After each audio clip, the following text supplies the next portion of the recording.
إن الحمد لله نحمده ونستعينه ونستغفره ونعوذ بالله من شرور أنفسنا ومن سيئات أعمالنا من يهده الله فلا مضل له ومن يضلل فلا هادي له وأشهد أن لا إله إلا الله وحده لا شريك له وأشهد أن محمدا عبده ورسوله يا أيها الذين آمنوا اتقوا الله حق تقاته ولا تموتن إلا وأنتم مسلمون يا أيها الناس اتقوا ربكم الذي خلقكم من نفس واحدة وخلق منها زوجها وبث منهما رجالا كثيرا ونساء واتقوا الله الذي تساءلون به والأرحام إن الله كان عليكم رقيبا يا أيها الذين آمنوا اتقوا الله وقولوا قولا سديدا يصلح لكم أعمالكم ويغفر لكم ذنوبكم ومن يطع الله ورسوله فقد فاز فوزا عظيما أما بعد فإن خير الحديث كتاب الله وخير الهدي هدي محمد صلى الله عليه وسلم وشر الأمور محدثاتها وكل محدثة بدعة وكل بدعة ضلالة وكل ضلالة في النار.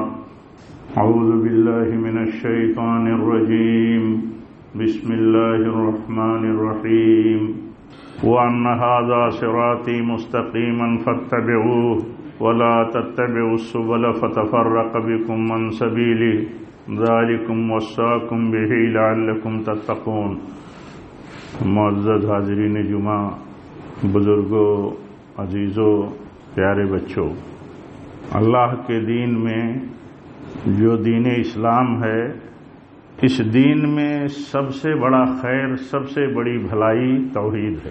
اس دین کی سب سے اہم اور سب سے اصل بنیاد جو ہے وہ توحید ہے. اسی طرح اس کا جو ضد ہے، اس کی جو ضد ہے توحید کی، وہ شرک ہے. ایک مسلمان کے ذہن میں، ہمارے آپ کے ذہن میں، ہر چھوٹے بڑے کے ذہن میں یہ بات رہنی چاہیے کہ سب سے بڑا خیر اللہ کے دین میں توحید ہے، اور سب سے بڑا شر، سب سے بڑی برائی وہ شرک ہے. یعنی ایک ایمان والے مسلمان کے دل میں سب سے زیادہ محبت توحید سے ہونی چاہیے اور سب سے زیادہ نفرت شرک سے ہونی چاہیے. یہ پیمانہ ہے ہمارے اور آپ کے دین اور ایمان کے جانچنے کا.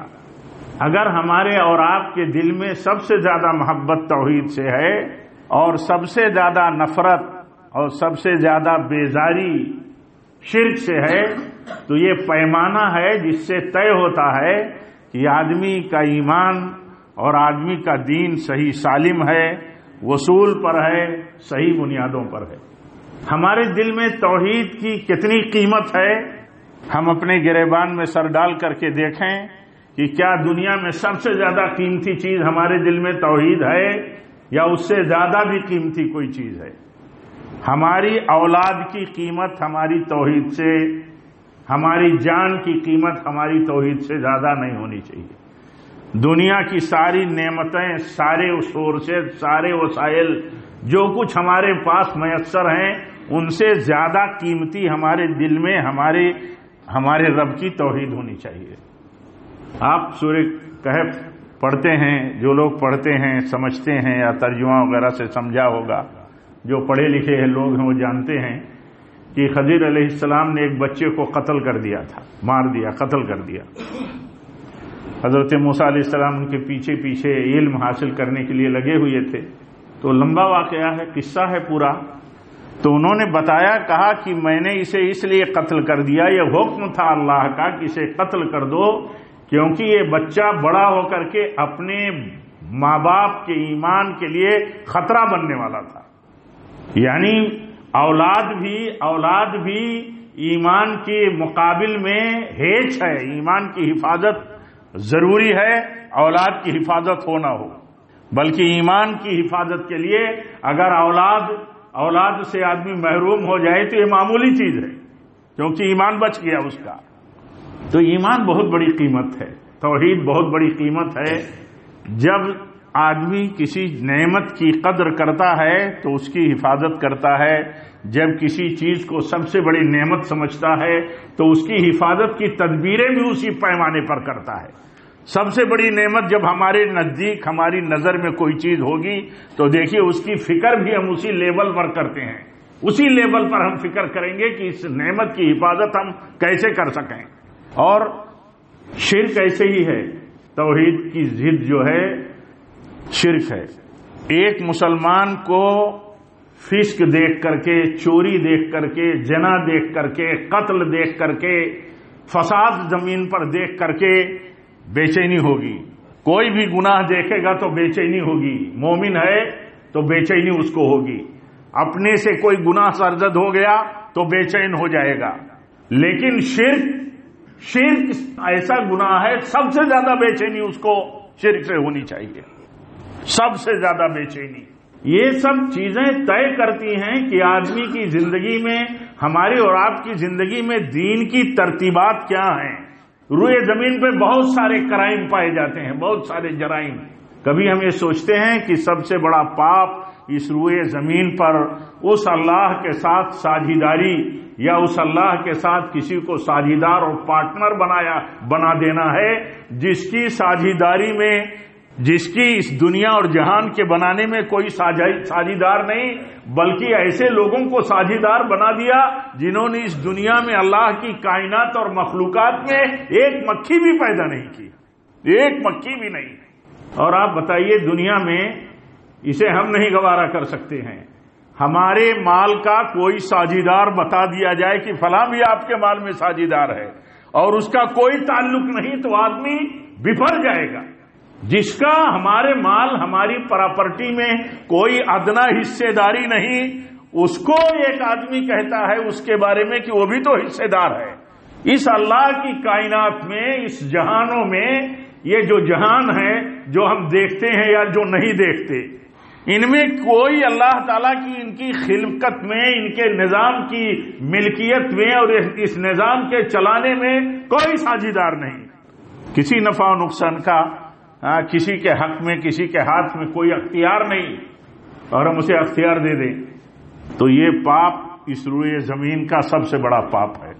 کبھی خیال کیجئے، کبھی سوچئے، ہم آپ سوچیں، ہر چھوٹا بڑا سوچے کہ کیا ہمارے دل میں توحید کی ایسی ہی قیمت ہے اور ایسے ہی ہمارے دلوں میں شرک سے ایسی ہی بے چینی ہے۔ اس بے چینی کا معنی یہ ہے کہ ہمارے دلوں میں جیسے بہت سارے گناہ برے ہیں، برے لگتے ہیں، احساس ہوتا ہے، بے چینی ہوتی ہے، تو ان سارے گناہوں اور پاپوں میں جو روئے زمین پر جو فساد ہے، سب سے بڑا فساد ایک مومن کے یہاں شرک ہے۔ اور کیوں نہ ہو، آپ دیکھیے اللہ تعالیٰ فرماتا ہے کہ جو توحید پر مر گیا اس کے لیے جنت واجب ہے، اور جو شرک پر مر گیا اس پر جنت حرام ہے۔ کسی اور گناہ کے بارے میں یہ اصول نہیں ہے، کسی اور گناہ کے بارے میں یہ قاعدہ نہیں ہے، یہ چیز نہیں طے کی گئی کسی اور گناہ کے بارے میں۔ لیکن شرک اتنا بڑا پاپ ہے، اتنا بڑا پاپ ہے کہ اگر کسی بھی بندے کی موت شرک پر ہو گئی تو جنت اس کے اوپر حرام ہے، اور کیسا بھی گنہگار بندہ رہا، لیکن اگر اس کی موت توحید پر ہو گئی، توحید پر، تو جنت اس کے لیے واجب ہے، بھلے وہ اپنے گناہوں کی سزا پا کر کے جنت میں آئے، لیکن آئے گا۔ یہ موٹی موٹی باتیں ہیں جن کو ہم معمولی سمجھتے ہیں، چھوٹی چھوٹی باتوں کو بڑی بنا کر کے ہم اپنی زندگیوں میں لے کے چلتے ہیں، اور جو اہم اور موٹی موٹی باتیں ہیں جن کے اوپر انحصار ہے ہمارا، جس پر ڈیپینڈ ہے ہمارا دین اور دین کی صحیح سمجھ، ان کو ہم کم اہمیت دیتے ہیں، کم لوگ اس کی اہمیت سمجھتے ہیں، یا کم لوگ اس کو اہمیت دیتے ہیں۔ آپ دیکھیے، ہمیں اگر کہیں ابھی یہیں چوری چماری ہو جائے تو بے چین ہو جائیں گے، ٹھیک ہے، بے چینی ہونی چاہیے، کوئی کسی کو مار دے بے چین ہو جائیں گے، ظلم کیا، مظلوم ہے ایک، اس کے لیے مدد، اس کی حمایت ہونی چاہیے۔ لیکن آپ بتائیے کہ یہی معاشرے میں شرک اور اللہ تعالیٰ کے ساتھ کفر ہوتا ہو تو دیکھیے فیلنگ کیسی ہے ہمارے دلوں میں. اسی لیے اہل الحدیث کی دعوت کی اصل یہی ہے کہ لوگ الگ الگ دعوتوں اور عنوانوں پر چلے گئے، الگ الگ چیزوں کی جن کی اہمیتیں ہیں، لیکن توحید کے مقابل میں یا برائیوں میں شرک کے مقابل میں جو بری نہیں ہے ان کو اتنا ریز کیا، اتنا اٹھایا کہ اسی کو اصل دین سمجھ لیا یا اسی کو دین میں سب سے بری چیز سمجھ لیا. اور اصل جو دین میں سب سے بڑا خیر ہے اور جو دین میں سب سے بڑا شر ہے اس کی پرواہ نہیں رہے گی. اللہ کے نبی صلی اللہ علیہ وسلم فرماتے ہیں کہ ایک موقع پر حضرت موسیٰ علیہ السلام نے کہا کہ اے اللہ کوئی کلمہ ایسا بتا دے، کوئی سنٹینس ایسا ہمیں سکھا دے کہ اس سے میں تیرا ذکر کروں، تجھے یاد کروں. تو اللہ تعالیٰ نے کہا لا الہ الا اللہ، لا الہ الا اللہ، لا الہ الا اللہ. یہ افضل الذکر ہے، سب سے افضل ذکر، سب سے بڑا وظیفہ، سب سے بڑا ورد کیا ہے؟ لا الہ الا اللہ. کیا مطلب؟ سب سے بڑے خیر کا آدمی اور اس پر ایمان کا آدمی اظہار کرتا ہے، وہ کیا ہے؟ اللہ کے سوا کسی کی عبادت صحیح نہیں ہے، باطل ہے. کسی کی بھکتی، کسی کی عبادت اور بندگی نہیں ہو سکتی، صحیح نہیں ہے، باطل ہے، اگر ہوتی ہے تو باطل ہے. تو اسی لیے کہا لا الہ، کوئی معبود برحق نہیں اللہ کے سوا. ذالک بان اللہ هو الحق، اللہ اکیلا معبود برحق ہے. اللہ کے سوا جتنوں کی بھکتی ہوتی ہے وہ ایسے ہی ہے کہ جیسے کوئی بڑا بن جائے تو کہا اسے بھگوان بنا لو، ایسے ہی بھگوان بنا لیا. ایسے ہی کروڑوں کی پوجا اپنے اس پیارے وطن میں ہوتی ہے. جن کی بھی پوجا اور بھکتی ہوتی ہے ان کے پیچھے جائیے تو دیکھیے ہاں کچھ نہ کچھ ان کی شکتی اور ان کے پاور کا اثر لیا لوگوں نے تو بھگوان بنا لیا. سب سے بڑی بات یہ ہے کہ ایمان میں آنے کے بعد ایک ایمان والے کے نزدیک سب سے بڑا وظیفہ کیا ہے؟ سب سے بڑا وظیفہ بار بار ذکر کرنا، بار بار ورد کرنا، دہراتے رہنا، مسلسل کرتے رہنا، مقرر کرتے رہنا، سب سے زیادہ ذکر کرتے رہنا. وہ اللہ تعالیٰ کے معبود برحق کی بات. حضرت موسیٰ علیہ السلام نے کہا کہ اے اللہ یہ تو تیرے سارے ایمان والے بندے کہتے ہیں اور پڑھتے ہیں، یہ ذکر تو سب کے پاس ہے، یہ وظیفہ تو سب کے پاس ہے. تو حضرت موسیٰ سے اللہ تعالیٰ نے کہا کہ تمہیں نہیں معلوم یہی سب سے بڑا وظیفہ ہے. اگر ترازو کے ایک پلڑے میں لا الہ الا اللہ رکھا جائے اور دوسرے پلڑے میں 7 آسمان اور 7 زمینیں اور جتنی مخلوقات ہیں سب رکھی جائیں تو یہ لا الہ الا اللہ کا پلڑا بھاری ہوگا. یہ لا الہ الا اللہ. اس لا الہ الا اللہ کے مفہوم کو سمجھنا، مراد کو سمجھنا، اس کے تقاضوں کو سمجھنا، اس کے شرائطوں کو سمجھنا، اس لا الہ الا اللہ کو پڑھ کر کے ہم کہتے کیا ہیں، ڈکلیئر کیا کرتے ہیں، ہم کیا کہتے ہیں. ہم میں کتنے بھائی ہیں؟ آپ میں ہر آدمی غور کر لیں، ہم میں ہر آدمی لاؤ ہم غور کر لیں کہ ہم لا الہ الا اللہ کے بارے میں جب یہ سنتے ہیں اور جانتے ہیں کہ اس کلمے پر جس کی موت ہو گئی علم اور ایمان کے ساتھ اس کے لیے جنت واجب ہے. یہ کلمہ ہے کیا؟ اس کلمے کو ہم نے جانا کیا، سمجھا کیا کوئی یہ سنٹینس کر لینا، بول دینا، تلفظ کر لینا بس یہی ہے؟ یہی نہیں ہے. سب سے زیادہ جو آدمی پسند کرتا ہو لا الہ الا اللہ اور توحید کی بات اور محبت کرتا ہو، سب سے بڑا خیر سمجھتا ہو، تو جس چیز کو سب سے بڑی نعمت سمجھے گا اس سے محبت کرے گا، اس کو سمجھے گا، اس کے تقاضوں کی فکر کرے گا. تو یہ چیز جب تک نہیں ہوتی ہے تب تک آدمی بہت ناقص ہوتا ہے. اور یہ مستقل موضوع ہے کہ مطلب اور ہم سب کا سب سے بڑا موضوع ہے اور موضوع ہونا چاہیے کہ کوئی لا الہ الا اللہ پر بات کرتا ہو. لا الہ الا اللہ کا مطلب رد شرک اور اس بات توحید ہے. لا الہ الا اللہ میں اللہ کے سوا جتنوں کی بھکتی پوجا ہوتی ہے سارے جہانوں میں اس کا انکار ہے اور ایک اللہ اکیلا عبادت کا مستحق ہے، وہی عبادت کے لائق اکیلا ہے، کیونکہ وہ اکیلا خالق ہے، باقی سب مخلوق ہیں، مخلوق معبود نہیں ہو سکتی۔ تو یہ سب سے بڑا موضوع ہے۔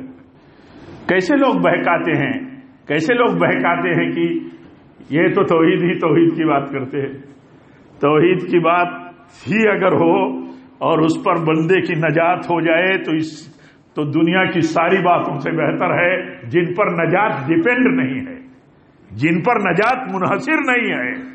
کسی مسلمان کو اگر اس میں شبہ ہے کہ نجات توحید پر ہوگی، نجات کلمے کی بنیاد پر ہوگی، اور ہماری عمریں گزر جاتی ہیں، ہماری کتنی عمر بیت گئی اور ہم اچھی طرح سے توحید بھی نہیں سمجھ سکے، اور ان کی باتوں میں آ جاتے ہیں، وہ گھماتے ہیں کہ کیا ہمیشہ توحید کی بات ہوتی ہے؟ کیا توحید کو ہم نے سمجھا کہ اس روئے زمین پر سب سے بڑا خیر ہے اور شرک سب سے بڑا شر ہے؟ تو شر فتنہ ہے، سب سے بڑا فتنہ۔ جب آدمی چوکنا رہتا ہے تو ہر برائی سے اپنے آپ کو بچانے کے لیے تدبیریں کرتا ہے، اس کو کہا جاتا ہے بڑا سمجھدار آدمی ہے، بہت دور اندیش آدمی ہے، کسی بھی نقصان سے بچنے کے لیے ہر وقت فکر کرتا رہتا ہے۔ جب ایک مومن یہ سمجھتا ہے کہ شرک سب سے بدترین چیز ہے تو چوکنا رہتا ہے، اور اگر اسے یہ بتا دیا جائے یا اسے اگر یہ معلوم ہو کہ شرک کی چال تو چیونٹی کی چال سے بھی آہستہ ہے، یہ شرک آتا کیسے ہے؟ یہ اس طرح شرک آتا ہے چیونٹی کی چال۔ سنتے ہیں ہم کہیں سنتے ہیں کہ چیونٹی چلتی ہے تو آواز کیسی آتی ہے؟ نہیں سنتے، نہیں سمجھ پاتے۔ ہمارا دین ہمیں بتاتا ہے کہ شرک کی خطرناکی اتنی ہے کہ اس کی چال چیونٹی کی چال سے بھی آہستہ ہے، اور اس طرح شرک داخل ہو جاتا ہے ایمان کے ساتھ۔ ایمان کے ساتھ شرک داخل ہوا تو ایمان کا اعتبار ختم ہو گیا۔ ایک بات یہ بھی ذہن میں رکھیے کہ شرک اور ایمان دونوں ایک ساتھ معتبر نہیں ہیں۔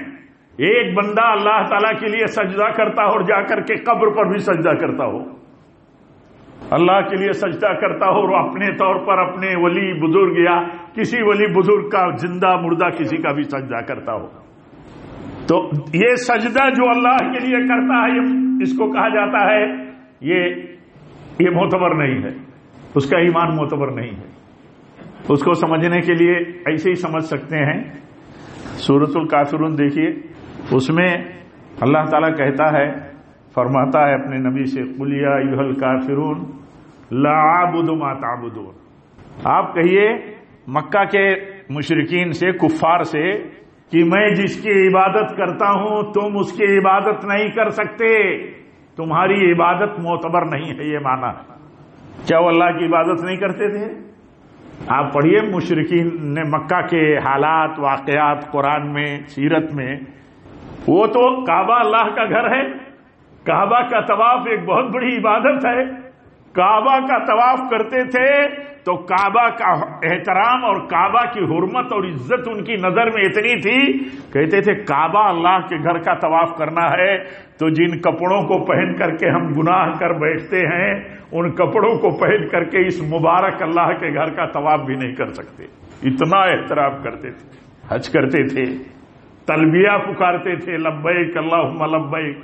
یہ مشرکین کا تلبیہ، لبیک اللہم لبیک، لبیک لا شریک لک لبیک ان الحمد والنعمت لک والملک لا شریک لک، یہ ان کا تلبیہ اللہ کے نبی نے خود بتایا، کہا تھوڑا سا جو یہ شرکیہ حصہ ملا دیتے تھے اس تلبیہ میں، آپ نے فرمایا اس کو نکال دو، یہی تلبیہ ہے، یہی تلبیہ، وہ تلبیہ جو ہم پڑھتے ہیں، یہ مشرکین مکہ بھی پڑھتے تھے۔ تو شرک کے ساتھ ان کی عبادت کو جو اللہ کے لیے کرتے تھے اس کو کالعدم قرار دیا، کہا کہ ان کا اعتبار نہیں ہے۔ شرک کے ساتھ ایمان کا اعتبار نہیں ہے۔ اور دیکھیے اصولوں کو سمجھنا بہت ضروری ہے، اصولوں کو سمجھنا اس لیے ضروری ہے بنیادی باتوں کا، کہ اگر ہماری بنیادیں کمزور ہوتی ہیں تو ہمیں کوئی بھی جھکڑ اور طوفان اٹھا لے جاتا ہے، ہلا دیتا ہے، اڑا لے جاتا ہے، لیکن جب ہماری بنیادیں ٹھوس اور گہری ہوتی ہیں، مضبوط ہوتی ہیں، تو آتے ہیں طوفان اور فتنے لیکن ہمیں ہلا نہیں پاتے، ہلا نہیں سکیں گے۔ ایسے ہی بدعتوں کا مسئلہ ہے، بدعتوں کا مسئلہ ہے. بدعت کے ساتھ آدمی اگر لگا اور اس کی چاہت اور للک اس کو لگ گئی تو ختم ہو گیا. اسی لیے شرک جہاں ہے وہاں سے بیزاری، اور بدعت جہاں ہے وہاں سے بھی بیزاری ضروری ہے. اب ہم لوگ عام لوگ ہیں، سمجھ لیجئے اگر ہم کو دعوت اور تبلیغ کے نام پر ایسی سیدھی بات بتا دی جائے کہ یہ توحید پر رہو، شرک سے بچو، سنت پر چلو، بدعت سے بچو، تو کیسے پتا چلے گا کہ ہمارے سماج میں شرکیات کیا ہیں، بدعتیں کیا کیا ہیں، شرک کس کو کہتے ہیں، کہاں کہاں شرک ہے، کس کس شکل میں، کس کس اسلوب میں، کس کس انداز میں آتا ہے، اور بدعتیں کتنے رنگ میں آتی ہیں. شیطان اس کو لبھاونا بنا دیتا ہے، آدمی للچا اٹھتا ہے، ایسا شرک، ایسی بدعت. اسی لیے سلف آگاہ کرتے تھے ایک ایک بدعت سے اور بدعتیوں سے آگاہ کرتے تھے. کہتے تھے کہ اگر کوئی بدعتی بہت زیادہ صوفی اور بزرگ ہے، اس سے بہتر ہے کہ ہماری اولاد کسی فاسق فاجر کے پاس بیٹھے، کسی بدعتی اور پرہیزگار کے ساتھ نہ بیٹھے. کیوں؟ وہ اگر بدعت اور شرک میں چلا گیا تب تو ایسے ہی ہاتھ سے چلا گیا، اور اگر کہیں کسی گناہ اور گنہگار کے ساتھ ہے تو یہ احساس گناہ تو ہے، پلٹ کر کے آ سکتا ہے، لیکن اگر بدعت کو دین سمجھ لیا تب تو اسی راہ میں نکل جائے گا. اسی لیے یہ بھی ایک چکر ہے جس میں سماج ہمارا، کمیونٹی ہماری پڑ جاتی ہے، ہمارے اپنے نوجوان پڑ جاتے ہیں یا کمیل میں لوگ کہ ارے بڑے نیک لوگ ہیں، بڑے نیک ہیں. بدعتی اگر ہیں تو بروں کے ساتھ اپنی اولاد کو، اپنوں کو بیٹھنا بٹھانا اچھا ہے بدعتیوں کے بجائے. یہ بات سمجھنا ضروری ہے. اور اسی لیے آپ دیکھیں گے کہ سب سے زیادہ جو بدعتی ہیں وہ علماء کی برائی کرتے ہیں. سب سے زیادہ علماء کا سب سے زیادہ انسلٹ کرنے والے، بعض سلف کہتے ہیں 3 طرح کے لوگ ہوتے ہیں. ایک تو پکے منافق ہوتے ہیں جن کو دین سے کوئی لینا دینا نہیں، باتیں کرتے ہیں بہت، یہ علماء کی برائی کرتے ہیں. یا تو فاسق فاجر ہوتے ہیں، وہ علماء کی برائی کرتے ہیں کیونکہ ان کے فسق و فجور پر علماء ٹوکتے ہیں. اور تیسرے کون لوگ ہیں؟ تیسرے لوگ جو فرقہ بندی میں مبتلا ہیں، فرقوں میں جو بٹے ہیں، الگ الگ ناموں سے، الگ الگ عنوانوں سے، ان کو جو سچے علماء ہیں ان کو ٹوکتے ہیں، ان کی فرقہ بندی سے انہیں روکتے ہیں. تو سب سے زیادہ نفرت یہ کرتے ہیں. آپ پتہ لگا لو اپنے سماج میں سب سے زیادہ علماء کی جو برائی کرنے والے لوگ ہوں گے انہی 3 کیٹیگریوں میں سے کسی کیٹیگری کے ہوں گے وہ. اسی لیے علماء اپنی ڈیوٹی انجام دیتے ہیں. یہ بھی دماغ میں رکھنا چاہیے کہ جو لوگ ہلاک ہوئے، حدیث میں آتا ہے کہ جو لوگ ہلاک ہوئے وہ کثرت سوال سے ہلاک ہوئے، اور کس وجہ سے ہلاک ہوئے؟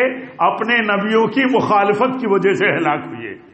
نبیوں کی مخالفت کا مسئلہ انبیاء کے سلسلے کے ختم ہونے کے بعد انبیاء کے وارثوں کی مخالفت کا مسئلہ ہے. علماء کی مخالفت، علماء حق کی مخالفت، یہ بہت خطرناک ہے. ہمارے سماج کی کیا حالت ہو گئی؟ غیر علماء کے سپورٹ میں کھڑے ہو کر کے علماء کی مخالفت شروع کر دیتے ہیں. یہ ہلاکت کا راستہ ہے، یہ ہلاکت کا راستہ ہے، اور یہ نفاق کا راستہ ہے، یہ فسق کا راستہ ہے، اور یہ فرقہ بندی کا راستہ ہے. علماء کی مخالفت یہ اس روئے زمین پر یہ بھی ایک بہت بڑا پاپ ہے، کیونکہ علماء حق جو ہیں انبیاء کے وارث ہیں. اس لیے ان بنیادی چیزوں کو جب تک ہم فوکس نہیں کریں گے، سمجھیں گے نہیں، توجہ نہیں دیں گے، تو بہت سارے خطرات میں ہم پڑیں گے اور پڑتے جاتے ہیں. جو لوگ ان کی اہمیت نہیں سمجھتے وہ خطروں میں پڑ جاتے ہیں. اللہ سے دعا کرتا ہوں کہ رب العالمین ہم سب کو دین کی بنیادی باتوں کی صحیح سمجھ عطا فرمائے، انہی کی روشنی میں اللہ تعالی ہم سب کو جینے کی توفیق دے. رب العالمین ہمیں علماء حق کی سرپرستی میں، ان کے نیٹ ورک میں رہنے کی توفیق دے. رب العالمین جو علماء ہیں وہ ہمارے سرتاج ہیں، ہمارے اگوا ہیں، ہمارے رہبر ہیں، ان کے مقابل میں ہم کسی غیر عالم کو کبھی نہیں لا سکتے. اللہ تعالیٰ یہ سمجھ ہمیں دینے کی توفیق دے، یہ سمجھ ہمیں اللہ تعالیٰ دے، اور ہم سب کو انہی بنیادوں پر زندہ رہنے کی، چلنے کی توفیق دے، اور اسی پر ہماری موت ہو. وآخر دعوانا الحمدللہ رب العالمین.